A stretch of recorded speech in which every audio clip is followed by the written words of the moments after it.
Welcome back to PSC's Tech Bytes. First of all, let me remind you to subscribe to this YouTube channel by pressing the red button in the lower right corner of the screen. Today we are going to talk about how to manage, using Microsoft Graph, the versioning of document sets stored in SharePoint Online. In fact, with SharePoint Online we can store document sets as logical containers of documents, and we can also keep track of version history for those document sets. In Microsoft Graph, it is possible to list the version history of a document set, or to create a new version, to get a specific version, to delete a version, or to restore a version. Whenever you do this kind of operation, you should be careful when handling deleted files, as I will show you shortly in the demo. So, let's move to the demo environment and let's talk about managing document set version history in action. Here we have a document set in the document library of SharePoint Online. This document set is made of multiple files, and as you can see right here, if I click on the three dots, we can see that we have a version history for this document set. Moreover, by still clicking on the three dots, you can also capture a version of your document set using the UI of SharePoint Online. Now we are going to see how we can do that programmatically using Microsoft Graph. So let me switch to the Graph Explorer, and first of all let me retrieve the information about the target site. As you can see, I'm targeting in my tenant this specific site collection in which I am. And so I can get the ID of my site and I can start playing with my target document library and document set.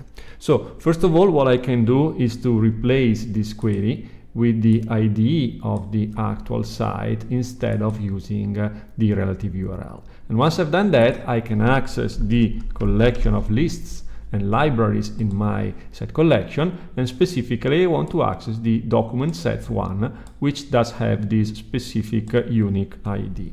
So let me target this document library, and here we are, and here we have all of the items and the settings about my document library. So now I can access a specific item in the document library by querying the items property, and here we can see that we have our document set, should be this one, here it is, the name is document set for the content type, and the description of my item will be the document set one. So I can simply target the ID of this item, which is item number 2, and get access to that specific item, which, as I said, is the document set we are targeting. So now if I want to create a new version or to get the list of versions for my document set, I can simply target the document set versions endpoint, so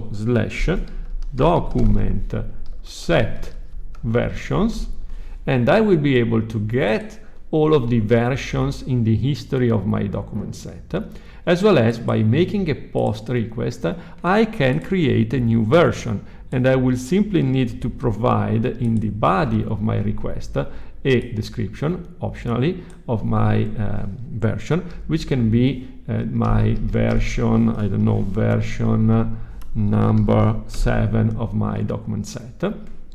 And then I can run this query and store a new version in the history. If I will go back, I will refresh my page, and I can show you that now in my version history I have the version 7 with all of the content.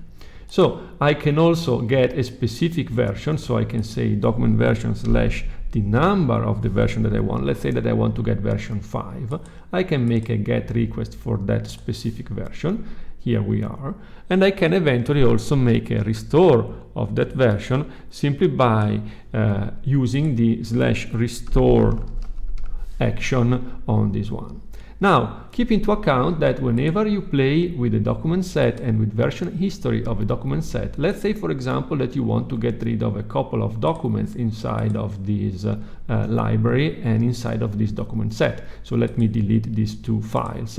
If I will go back to my list of document set and I will click on the version history, we will see that now we have the item not found here for document 1 and document 2, meaning that theoretically when you play with document set, you should never delete documents if you want to keep track of them in the history, or at least you should rely on a different capability, which is the one that allows you to download the whole content of a document set as a zip file. So you can rely on the following URL, which is the URL of the site, and then underscore layout 15 docset export.spx, providing in the query string the ID of the list and the ID of the document, and by doing that you will be able to download a zip file which will include the actual snapshot of the document set when you executed this function.